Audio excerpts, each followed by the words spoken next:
Hello and welcome back for another new episode of Let's Talk. This will be our final show of the fall before we take a break heading into Thanksgiving. But don't worry, this will be a beefy show when it comes to content.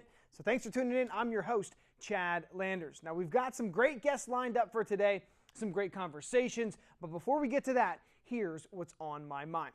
Now we actually don't have enough time in today's show for me to go off on Penn State football. So you get a reprieve, Nittany Lions, from my wrath. And really, I've got some other great topics to discuss, so let's get to those. How about some former LL League athletes who recently made their college debuts? All-time leading scorer for Manheim Central basketball, Taylor Funk, is playing a ton of minutes for St. Joe's basketball, and he's still scoring from behind the three-point arc. He dropped 16 points in his first ever college game, and just the other day poured in 22 points in a win over Illinois Chicago, including a game-tying three-pointer that sent the game into overtime. Very impressive and not that surprising, to be honest. In college wrestling, former Warwick Warrior Devin Schnupp getting the start on the defending national champions Penn State squad. Yeah, Devin is their new 125-pounder, couple of matches under his belt.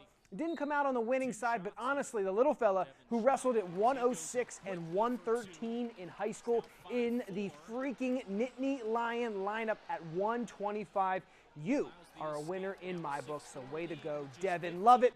We always need more Schnuppy here on BRC 11. Well, let's get on with the show. Lots of great conversations on deck. And coming up next, one of the best quarterbacks to ever put on a Garden Spot uniform. It's Cameron Roth, and he is in studio with me. So stay tuned. That's next on Let's Talk. Off the fake. Roth is going to keep it. And he's going to go for the touchdown. Rolling into the jungle.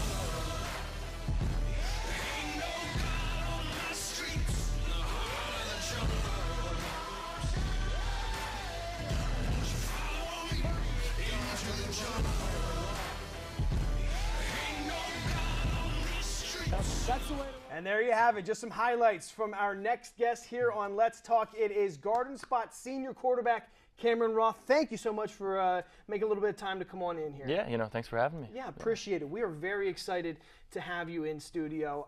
After the season ended, fantastic performance out there on the field out of you for your senior year. Obviously, the record didn't go quite as you guys would have liked, but we still wanted to have you in and talk to you kind of about how the season went. You guys, we're hoping for a big season for you in your senior year, and certainly had the weapons to do it. Didn't quite accomplish that. What were the emotions and the feelings like, as you were succeeding so well as far as, throwing touchdowns and playing well, but the team just quite couldn't get that record figured out? Yeah, every week we'd go in with high spirits. We knew we could compete with anyone, but a lot of first-year guys out on the team, first-year seniors coming out, just not having that varsity experience. But, stats are one thing, we're going for wins. But, I think at the end of the day, what it really meant this year was the relationships I built with some guys on the team.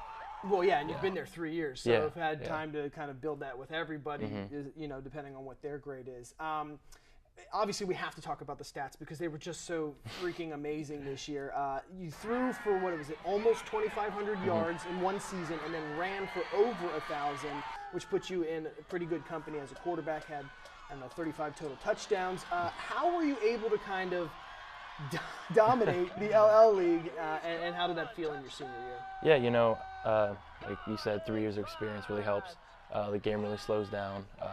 Having a great O-line definitely helps out, gives me a little bit of time. Receivers getting open and just a great coaching staff behind me. And just going out there having fun every Friday night.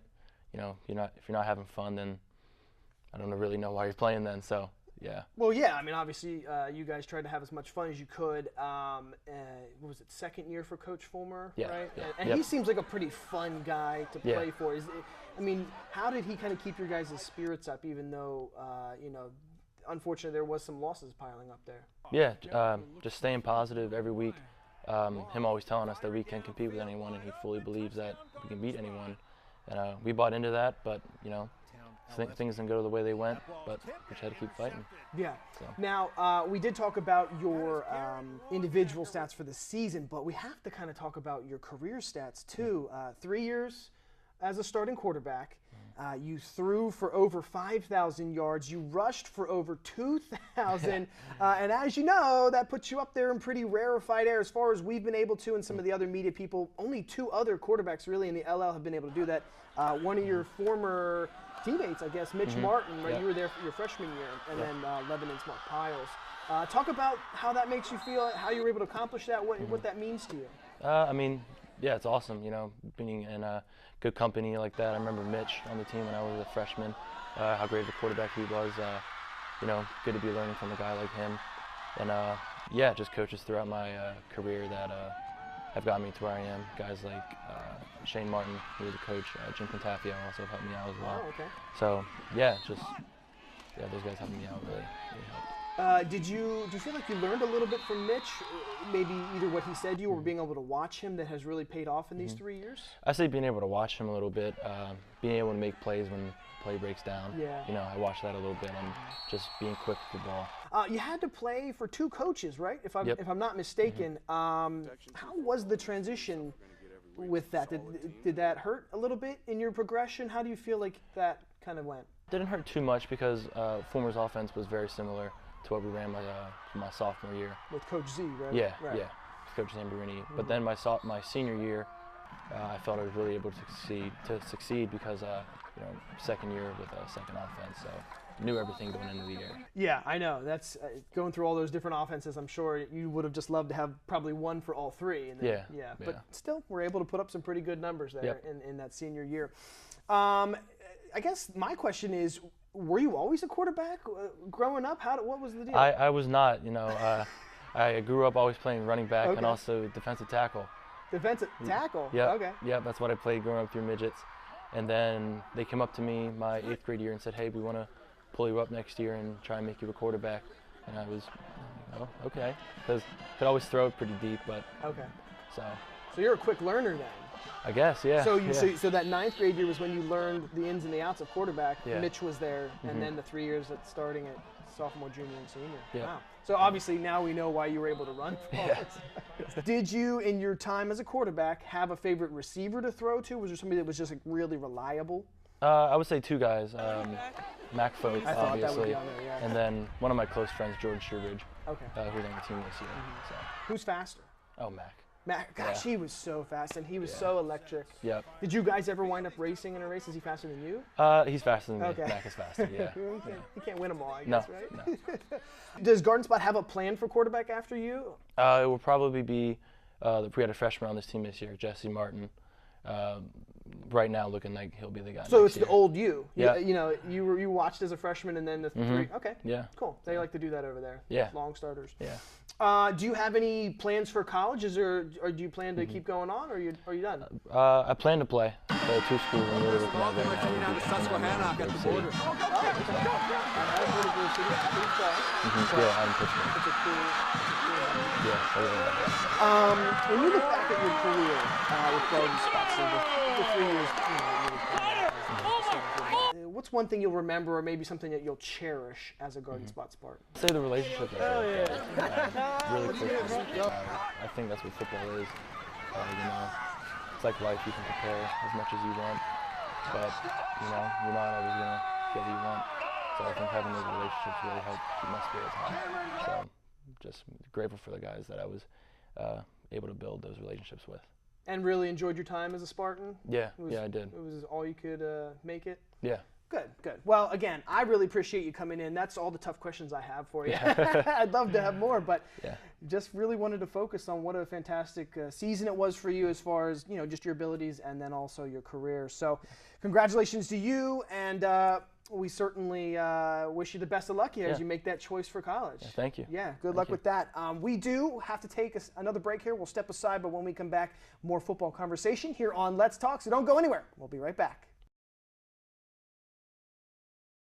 All right, welcome back to Let's Talk. We are joined now by the head coach of Ephrata Football, Chris Miller. We've gone around the coaching carousel. It has stopped at the purple and gold, so thank you very much for joining us. Thanks for having me on the show. Obviously, it's in the off season, but we just felt it was a good time to come over and kind of see where the program is at. So my first question is somewhat of a tough one, but it's no secret you guys are at the 51-game losing streak, and everyone's looking ahead to next year to see when that will be snapped.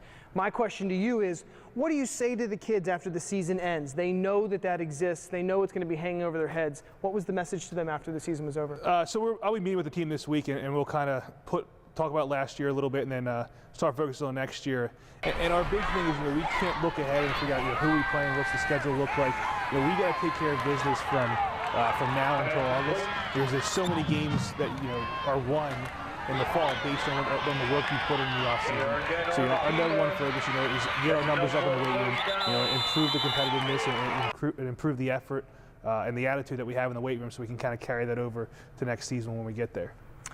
Now you're going into, that'll be your third season that we're heading into. After 2 seasons, was it harder than you thought to kind of get your hands on this program and get it in the right direction? What's the feeling on all of that? There's a lot of stuff that I knew coming into the program, and like any new situation, there's some stuff that you don't learn until you're in there and see what's going on. So our focus every year has been so far, okay, what can we get better at, and what can we improve on, and where are our weaknesses, and let's focus on those. So, after the E-Town game this week, this year, the coaching staff came in the next Saturday at 8 a.m. and we started hammering out the plan. Okay, here's the things that we think we can build on, and here's the areas that we need to make sure that we, address here from now until August to make sure we take care of that. And obviously, one of those is the weight room. Yeah, I know. Coaches always talk about trying to get those kids out there and get them bigger, another year stronger. When you look at the team, are they heading in the right direction? Is there hope coming up? I know we talked a little bit and we showed some video of kind of the junior high team, and it looked like the community was rallying around those guys. It's always nice to see that. Is there hope coming up in this program? Yeah, absolutely. I think we're better off now than we were 3 years ago. The scores don't reflect it, but I think when you look behind the scenes of the stuff we're doing, I think we're definitely heading in the right direction.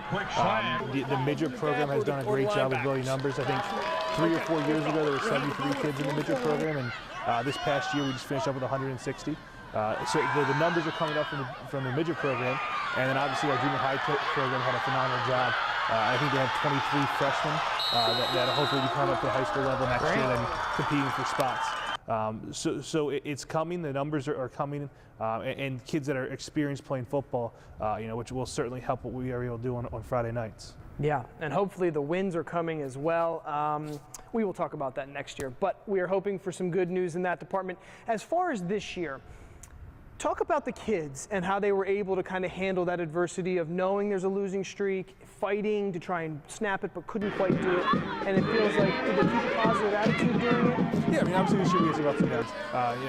We started out, we played pretty well against CV and stopped the run, and then week 2 against Lebanon was a game that I've been replaying multiple times throughout the season. What could we have done a little bit different?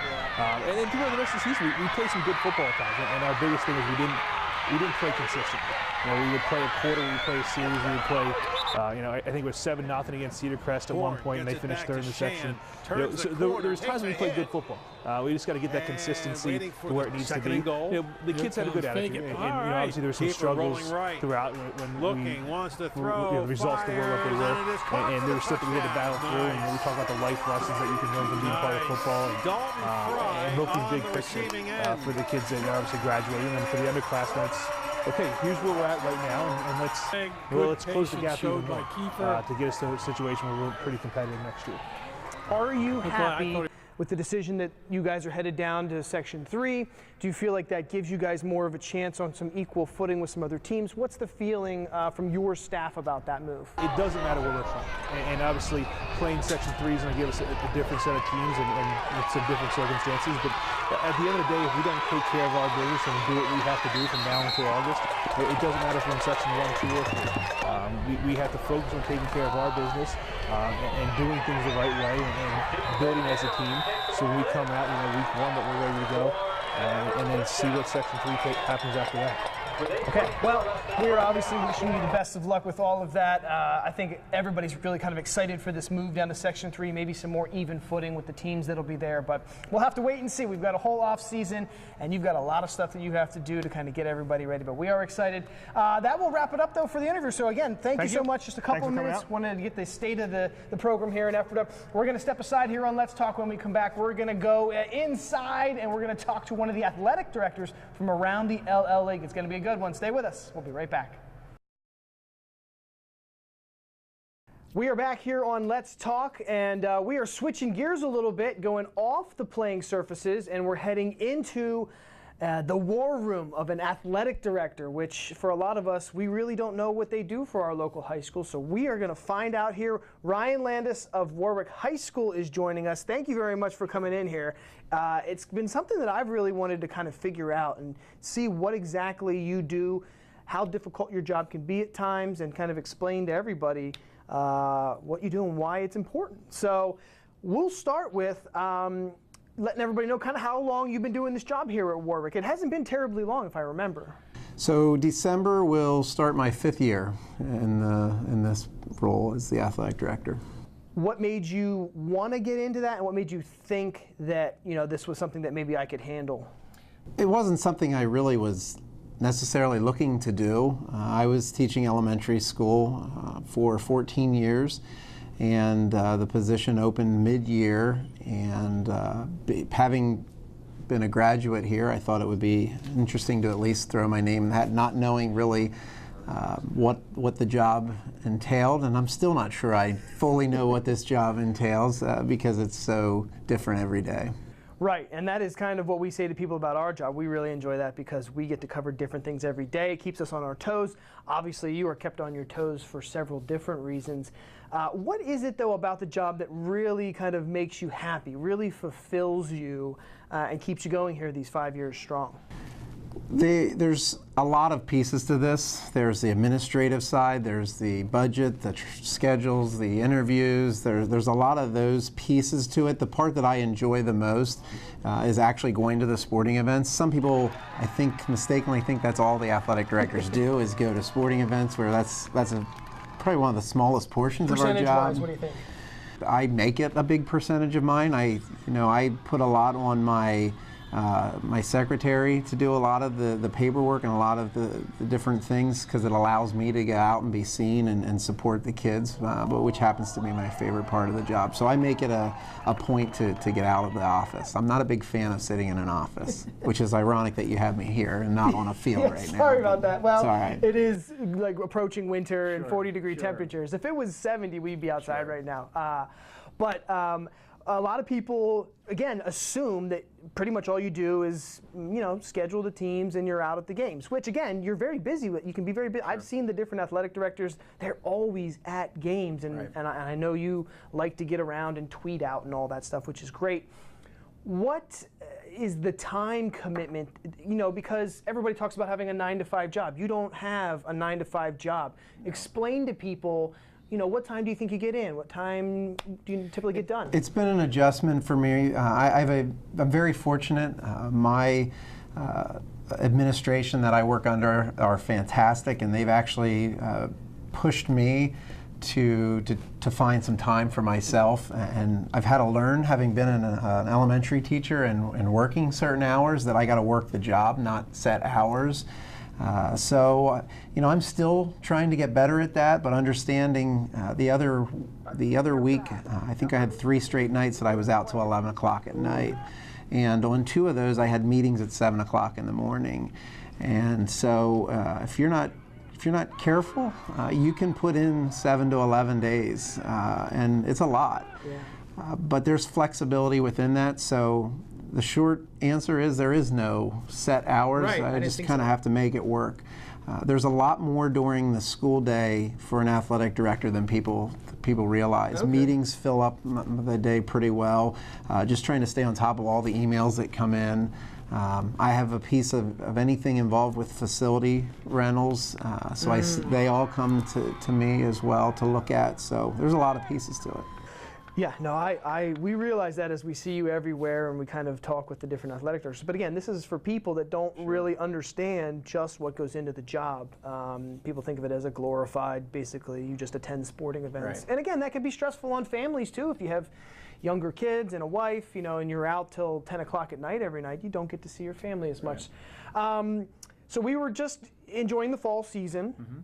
And you're all over the place, even still with a lot of the Warwick teams not in the postseason. You're still out there. I saw you at a field hockey game. It was raining and it was 40 degrees, and that's not the funnest thing to be, but you're there because you're in charge of the facility, right? Yeah, we host an awful lot of events, partly because of our location is pretty central to a lot of different counties. Well, and you have a great facility as well with the turf field and the stands and all that. So, as far as the fall, tell us just real briefly, is that the busiest season for you? What is because I know there's a lot of sports going on. So as far as number of sports and athletes and coaches that you have to kind of oversee, what is the busiest season for you? I'd say the fall's the toughest. The thing with the fall is not only do you have, we have 9 sports in the fall where we only have 5 in the winter. Okay. We also, for a lot of the sports in the fall, we have a junior high program as well. So when you look at the winter, we have basketball and wrestling each having junior high, but bowling and swimming, the other 2 sports, we don't have a junior high program. And in the spring, the only junior high sport we have that is school sponsored is track. So that adds a piece to the fall. So you get to see a lot of different athletes too. I know we do the senior banquet with you every year, so obviously that's the culmination of these athletes' career when they're seniors, but you get to see all these different sports, all these different seasons from probably about what, like freshman year on to senior year. How is that for you? Do you get to develop any nice relationships, or is it more of a thing where you get to watch kids grow up? How does that work? My favorite part of this job is by far is going to especially postseason events and following the kids and the teams that advance in the postseason. I will say I joke with people that the Twitter account is almost an addiction because I'm the only one that runs the Warwick Athletic one, and it's kind of taken on a life of its own, but it's fun for me, and it's been a great resource to keep alumni involved in our programs, and quite a few of them follow us and know how we're doing things. Another thing that I think maybe people might want to know about is this schedule. Yeah. You are like the master of the schedule for all the athletic teams every season, right? You get a break in the summer, obviously. How difficult of a job is that? What's that like, especially, on one of those days where you'd maybe get like a snow day? Right. How crazy does that make your job? Well, the scheduling is an interesting piece. Like right now, just this week, I was working on some contests to schedule for 2020. Were you really? We worked sometimes 2-3 years out, and that. It's like there's never a break in that regard. The weather, I actually think the winter's easier weather-wise than the spring. Okay. In the winter, the snow, oftentimes if it's a snow event or it's a snowstorm, it goes above me and decisions are made that I don't even have to get involved. Yeah. The biggest challenge I have with weather is the spring with the rain and baseball and softball, because you have to actually go out on the field if you don't have a turf baseball field, like some places. So you actually have to go out on the field, you meet with your grounds crew, and because I got to try to balance. It's easy for me to sit in the office and say, yeah, we'll have it ready, but I got to make sure they can make it work too. No favoritism, right? So is there a favorite sport that you get to cover? Oh yeah, you're trying to get me in trouble. I will say my favorite sporting event. My favorite sport personally to watch is baseball. Okay. But my favorite sporting event to attend, as I said, I love the postseason, but I love the track meet at SHIP, the state track meet. That's true. I love actually in swimming the district meet. I go to Bucknell to the States, but the district meet at Cumberland Valley I think is a really cool event to get to. We go every year, yep. And as a basketball person, I always wanted to go to the Giant Center. That was always your dream. Fun, yeah. And so even as a basketball person, I think anytime I can get to Hershey to see our wrestlers is fun too. I do enjoy that. We enjoy that as well, yes, district and states. So. Well, thank you so much. Bet. I appreciate it. I've been wanting to kind of do this for a while. We were able to get it on the schedule, so I do appreciate it. Thank you so much. Sounds good. All right. So there you have it, a great conversation with one of the best athletic directors in the LL League. Want to give a big thanks to all my guests who were on the show today, and a big shout out to everyone who appeared on Let's Talk this fall. It has been a great start to my new show here on BRC 11. Really wanted to see if we could shine a brighter spotlight on different coaches and athletes around the LL League. I think we accomplished that, and hopefully we will keep it going here. But for now, that will do it for our show in the fall season. We're taking a break until winter sports picks back up in December. Thanks so much for tuning in to Let's Talk. I'm Chad Landers, and I'm sure we'll have more to talk about next time. We'll see you in December.